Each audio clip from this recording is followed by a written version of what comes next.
Tragična sudbina Aleksandra Obrenovića, galantnog poštovaoca živih slika, postala je i prva evropska filmska tema iz srpske savremenosti. Aleksandar i Draga bili su filmski snimani, između ostalog i za vreme kraljevske svadbe ovde u Sabornoj crkvi, ali ti snimci nisu sačuvani.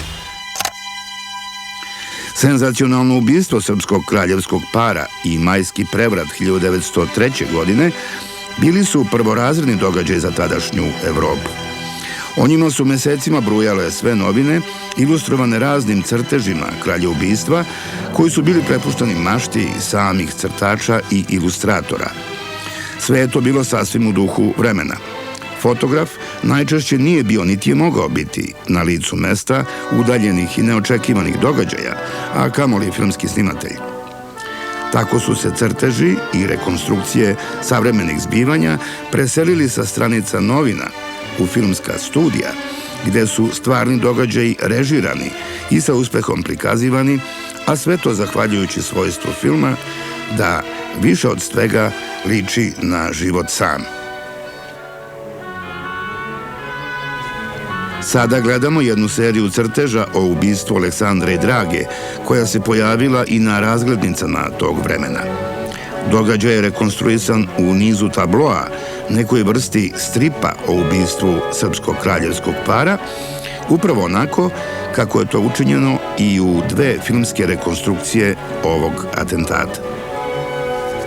Za tu vrstu fingiranog filmskog žurnala specijalizovale su se dve velike parijske firme, Pathé i Gaumont, koje su obilato snabdevale svetske bioskope odigranim filmskim žurnalima, protiv kojih tadašnja publika nije imala ništa. Nijedna od dve Patheove rekonstrukcije ubistva poslednjeg Obrenovića i njegove supruge iz 1903. godine još nije pronađena, ali znamo da su se filmovi vrtali po celoj Evropi, a njihovi kadrovi uobičajenim putem dospeli i na poštanske razglednice. Ovu uzbudljivu epizodu sa egzotičnog Balkana režirao je Lucien Noguier. Kraljicu Dragu, koju ovde vidimo kako patetično kleči pred zaverenicima, tumačila je Nelly Cormon, a nesrećnog kralja Aleksandra, prvog donatora filma u našoj istoriji, Henri Etavian.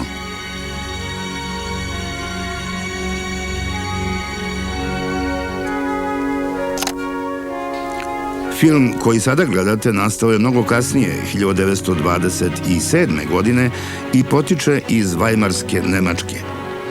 Ubistvo Aleksandra i Drage pretočeno je ovde u filmski scenario za dugometražni igrani film prema svim standardima svoga doba. Film je nosio naslov Ljubimica kraljevskog prestola Draga Mašin, a glavnu ulogu igrala je diva austrijskog i nemačkog filma Magda Vesela ili Sonja Magda.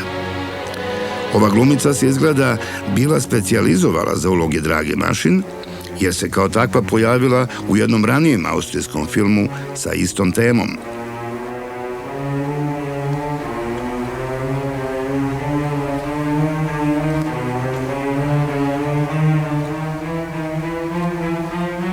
Film koji gledate je režirao njen muž, Friedrich Feher, reditelj i glumac u mnogim nemačkim filmovima, između ostalog i u Kabinetu doktora Kaligarija, koji se smatra najznačajnijim ekspresionističkim filmom.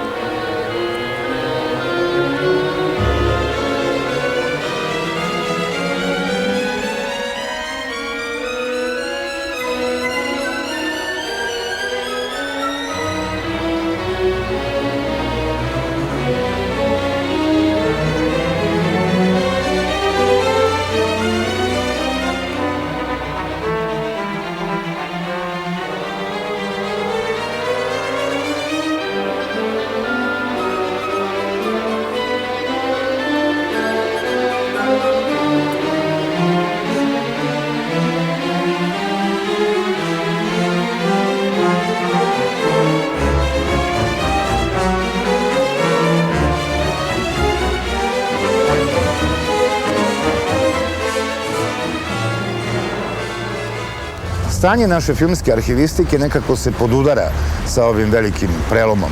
Do sada još nismo videli ni jedan jedini film snimljen u Srbiji, a od sada ćemo gledati samo filmove. Prvi od njih snimljen je ovde, u blizini Saborne crkve u ulici Kralja Petra, 1904. godine. Zasluga za to pripada dvojici Engleza, koji su prisustvovali krunisanju kralja Petra I. Karađorđevića u Beogradu i koji su na taj put pošli sa filmskom kamerom.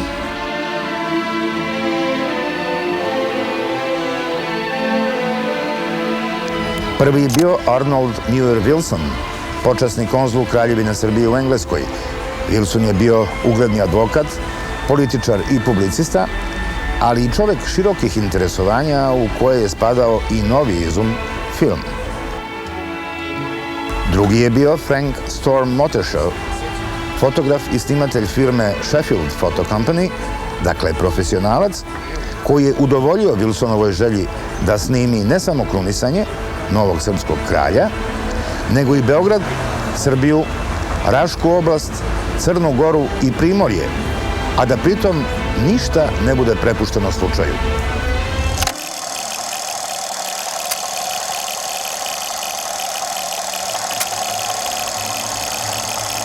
Wilsonov snimatelj Mottershaw vodio je kao pravi reporter svog vremena dnevnik snimanja koji je do nas dopro kao dragocen dokument.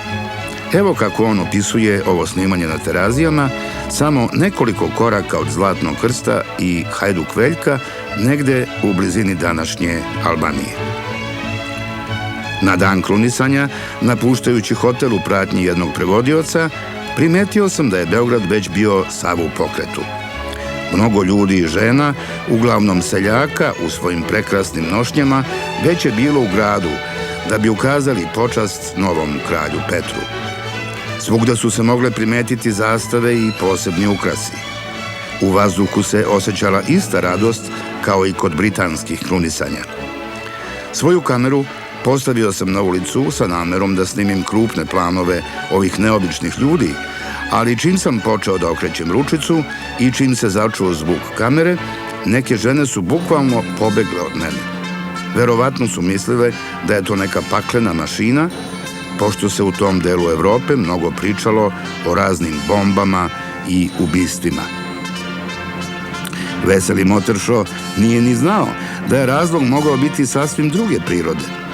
Odavno je među srpskim seljacima vladalo uverenje da onaj ko snimi ili uzme sliku postaje i neka vrsta vlasnika duše čoveka, kao što je i danas slučaj u nekim zabitim delovima istočne Srbije. Bilo je međutim i hrabrijih. Uvek deca, ona gospoda u cilindrima i ovaj predstavnik crnogorskog dvora u paradnom džemadanu i trambolosu sa ledenicama za silavom. Ipak, Mottershaw je obavio veliki i značajan posao. Nije bez značaja činjenica da je u okviru krunidbenih svečanosti samo nekoliko dana ranije svečano otvoren i etnografski muzej u Beogradu od negdašnjeg etnografskog odelenja Muzeja srpske zemlje zanimljivom izložbom narodnih kostima. Možda su neki od ovih nošnji i obučene baš za tu priliku. Stručnjaci današnjeg etnografskog muzeja, koji su izvršili ekspertizu ovog filmskog materijala, veruju međutim da su seljaci došli u svojim ličnim nošnjama. Po njima, ovo je izvanredan dokument. Dominira ženska i muška nošnja Beogradske Posavine i severnog dela Šumadije, iako ima i došljaka iz Srema, zatim centralne, čak i južne Srbije. Detaljna istraživanja su u toku. Nema međutim nikakve sumnje da je Mottershawova šetnja Terazijama ujutro pre krunisanja zabeležila etnografski materijal od izuzetnog značaja.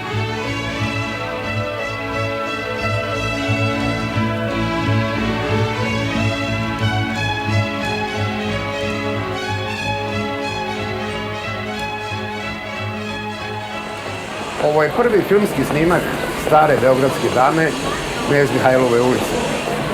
Od vremena kad je prosečena 1875. godine pa do trenutka u kome je Mottershawova kamera uhvatila ove tri beogradske fajle sa šeširima, postala je najpopularniji gradski korzo i šetulja za udovoljstvije građana, kako pišu jedne novine. pa je na njoj želeo da se slika i sam konzul Wilson.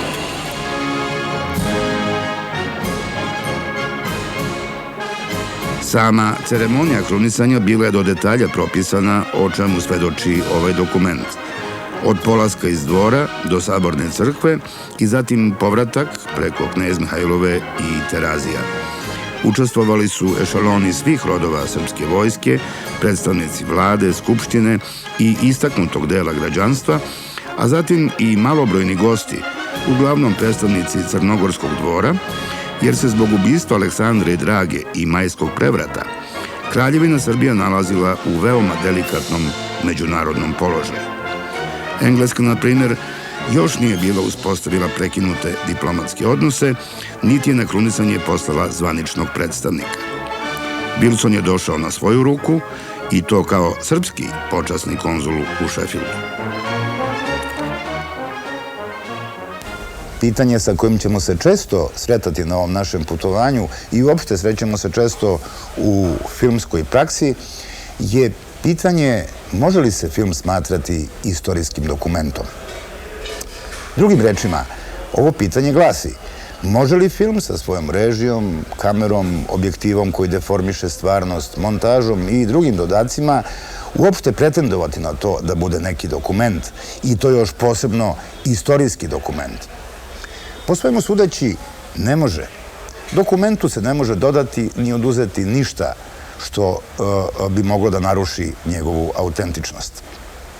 Ili s druge strane može, ali pod jednim naročitim uslovom, a taj uslov je jedan jedini neprekinuti kadar u prostoru i vremenu stvarnog događaja. Samo pod tim uslovom, dakle, možemo film smatrati nekom vrstom istorijskog dokumenta. Sve drugo može biti, a najčešće i jeste, manipulacija i rekonstrukcija. Ali to nije ništa strašno. U tome je naprotiv i sama priroda filma, koji i nije ništa drugo nego jedinstvo čulne stvarnosti i čulne obmane.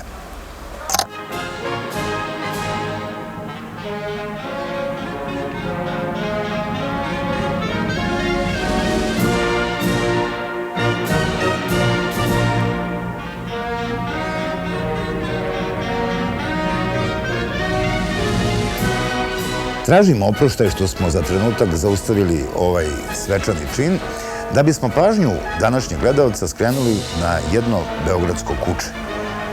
Videli smo ga kako bezbrižno ulazi i šeta po beogradskoj kaldrmi u sred samog kraljevskog korteža.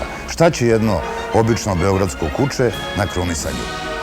Dogodilo se malo čudo, jedan pravi magijski trenutak. Onaj trenutak koji se inače u filmskoj praksi naziva kairosom, kad se slučajno ili naprotiv ne slučajno otkriva i sama priroda filma. Zahvaljujući slučaju, ušetala je u film stvarnost sama. Zahvaljujući odsustvu filmske režije, režirao je život. Kako god da namestimo filmsku kameru, kako god da režiramo, dogodit će se uvek, i to uvek u srećnom trenutku, da stvarnost sama počne da diše i da igra u filmu. Zbilja će, dakle, provaliti u celuloid i upravo to čini magiju filma. Tu osobinu filma nazvali su filmski teoretičari magijom filmskog prizora, a neki od njih, kao Andrej Bazen ili njegov najbolji tumač u nas, filmski teoretičar profesor Dušan Stojanović, osnovnim materijalom filmskog dela. To da je film po svojoj prirodi stvarnosni medijum koji operiše iluzijom ili, s druge strane, delić stvarnosti prenesen u iluziju, dovodi nas sada pred glavno pitanje sedme umetnosti. Autentični filmski prizor u koji se kamera uopšte ne meša ili se meša što je manje moguće, otkriva zašto film deluje verodostojnije i ubedljivije nego bilo koja druga umetnost. Sam život, na koje nas je naviklo iskustvo i opažanje sveta, dejstvuje tada ogromnom psihološkom snagom koja je i sama suština filma. U tom smislu je kamera Franka Storma Mottershawa u filmu Krunisanje kralja Petra bila pravi cinema verite ili film istina, metod dokumentarizma koji se tek docnije potvrdio kao najsigurniji način da se sačuva stvarnost.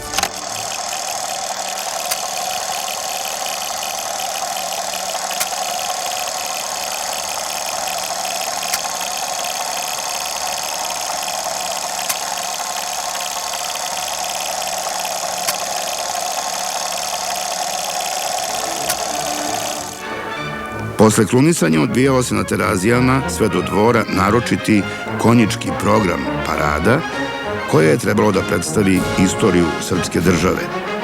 Kostimirani konjički ekipaž predstavljao je sve Nemanjiće do cara Dušana, zatim kosovske junake sa 9 Jugovića i knezom Lazarom, sve do Kočine krajine i centralne figure manifestacije Karađorđa na topu.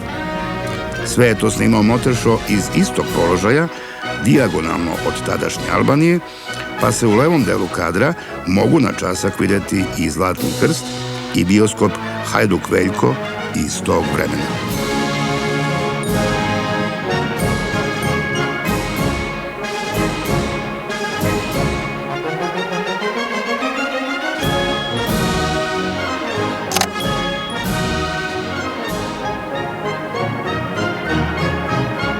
Sljedećeg dana, piše Moteršo u svom dnevniku, kralj je prisustvovao svečanoj paradi srpske vojske, a ja sam bio zamoljen da dođem i snimim ovaj čin.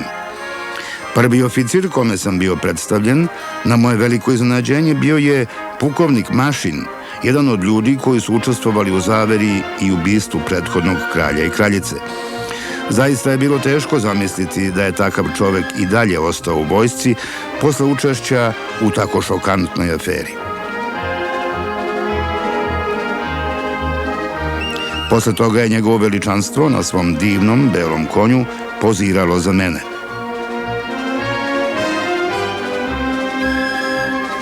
Našao se tu i sam konzul Wilson, koga ovde vidimo na snimanju. Taj ponosni ac, kojeg je sve vreme jahao kralj Petar, ostavio je posebnog traga u Moteršovom materijalu, što je još jedan dokaz moći autentičnog filmskog prizora. Konj je bio preplašen i nervozan tokom cele svečanosti i u svom poziranju za Moteršoa i njegovu filmsku kameru na Banjičkom polju, stari kralj Petar se vidno trudio da umiri konja. Belac je rzao i zabacivao se na sve strane, u jednom trenutku počeo je čak da kopa nogom, što su zli jezici već protumačili na svoj način. Ipak, sve se završilo dobro. Zatim je počela parada, piše Moteršo, divan prizor koji je u stvari bio impresivniji od bilo kog događaja koga sam ikada snimio.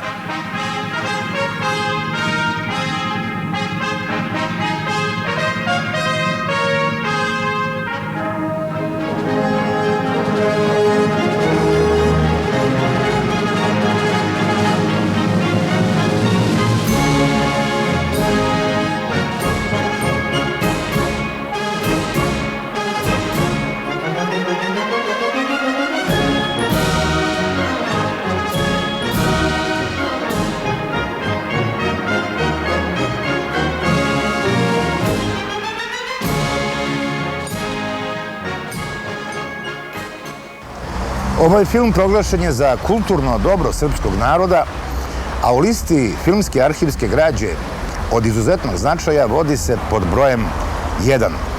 Posebna je priča kako je film uopšte sačuvan i kako smo došli do podataka o okolnostima u kojima je snimljen. To je sigurno rezultat dugogodišnjeg mukotrpnog rada Jugoslovenske kinoteke i naših filmskih stručnjaka Bose Slijepčević, doktora Dejana Kosanovića, Stevana Jovičića i naročito doktora Srđana Kneževića, koji je u Engleskoj našao mnoge podatke koji se tiču sudbine i okolnosti pod kojima je snimljen ovaj film.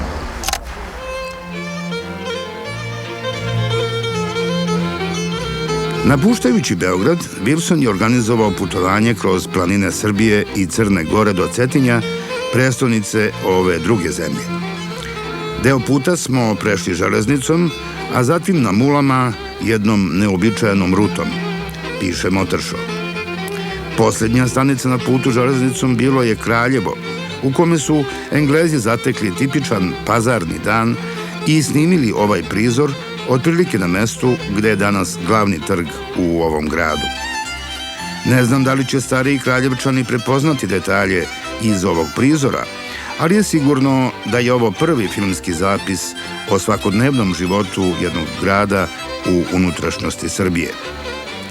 U službenoj zgradi na trgu, koju ovde vidimo, primio ih je svetski načelnik i odredio im pratnju do obližnjeg manastira Žiče.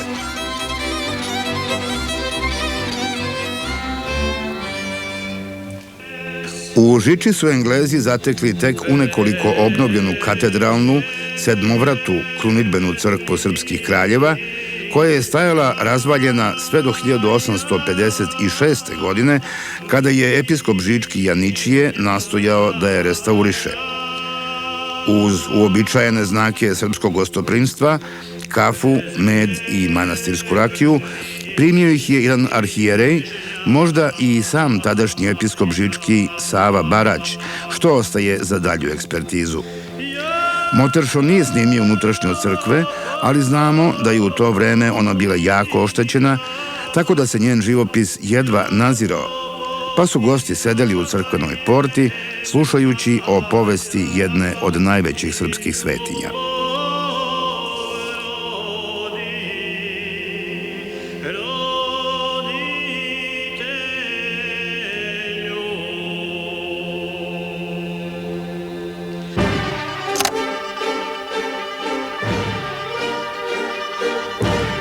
Na prelazu iz Kraljevine Srbije u Novopazarski Sandžak, koji se tada još nalazio pod Turskom, naše izgladnele, umorne, ali odvažne putnike uhapsila je turska pogranična straža i sprovela ih u ovaj Han u Novom Pazaru, gde su ostali zatočeni dok turski zapovednik nije izvidio slučaj. Han, mislim, i danas postoji. U ovoj oblasti vladala je početkom veka velika napetost.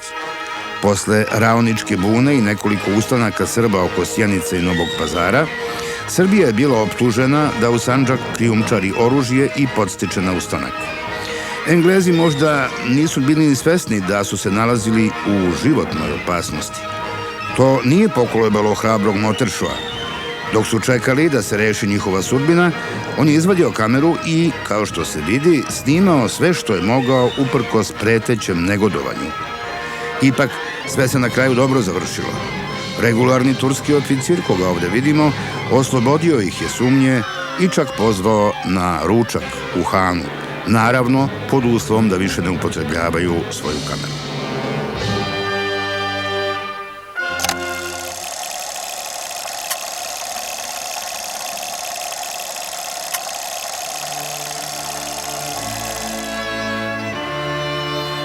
Sledeća stanica na ovom uzbudljivom putovanju bila je varoš Andrijevica u slobodnoj i nezavisnoj Crnoj Gori. Sada se već moglo disati i snimati slobodno. Moteršo je postavio svoju kameru na takozvani Bavčeni ili Baštenski četvorougao, gde je i danas negde otprilike centar Andrijevice. Pojava Engleza sa filmskom kamerom bila je dovoljna da viđeniji građani, obučeni u svoje najbolje ruho, sa činovima i ordenjem izađu na promenadu. Možda će neki istoričar prepoznati lica ovih markantnih Vasujevića, koji će uskoro osvetlati obraz svog naroda na Skadru i Mojkovcu.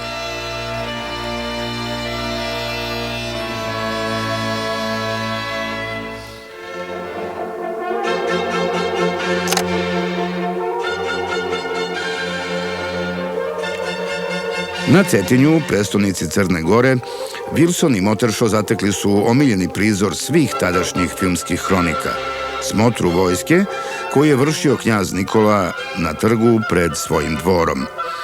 I ovo je vredan istorijski dokument.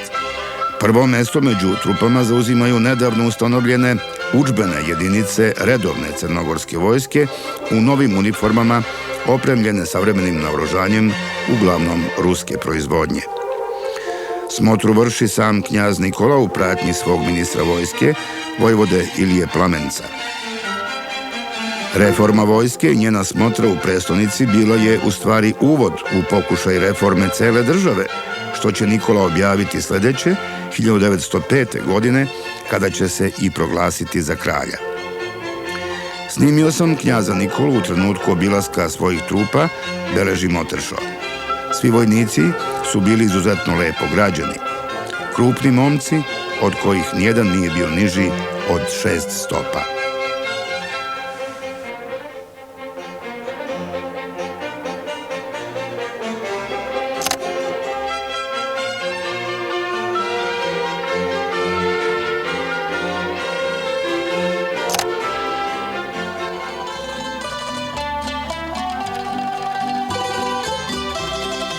Pošto smo obavili posao, stigli smo do luke Kotor na Jadranskom moru, spuštajući se cik-cak putem usečenim u samu planinu.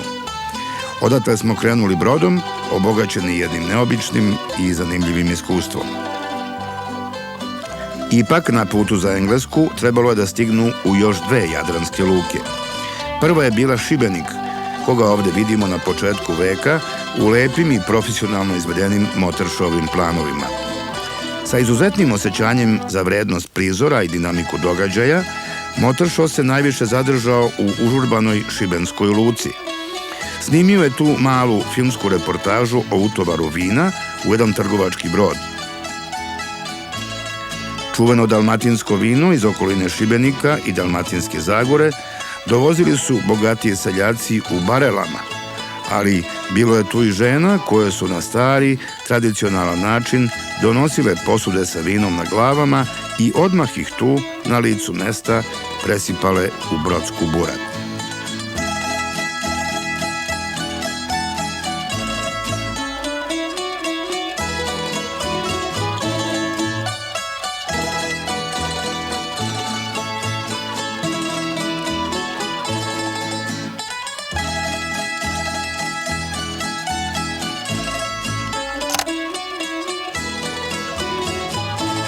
I konačno, lepi panoramski snimci Zadra koje je Moteršo snimio poslednjim ostacima trake sa palube broda na koji se sa Wilsonom ukrcao za Englesku. Prvi je statična panorama luke i grada, čista i izuzetno lepo komponovana. Drugi je kadar iz broda u vožnji, u trenutku u kome 2 hrabra Engleza napuštaju Balkansko poluostrvo, ostavljajući o ljudima i događajima ovog podneblja izuzetne filmske dokumente.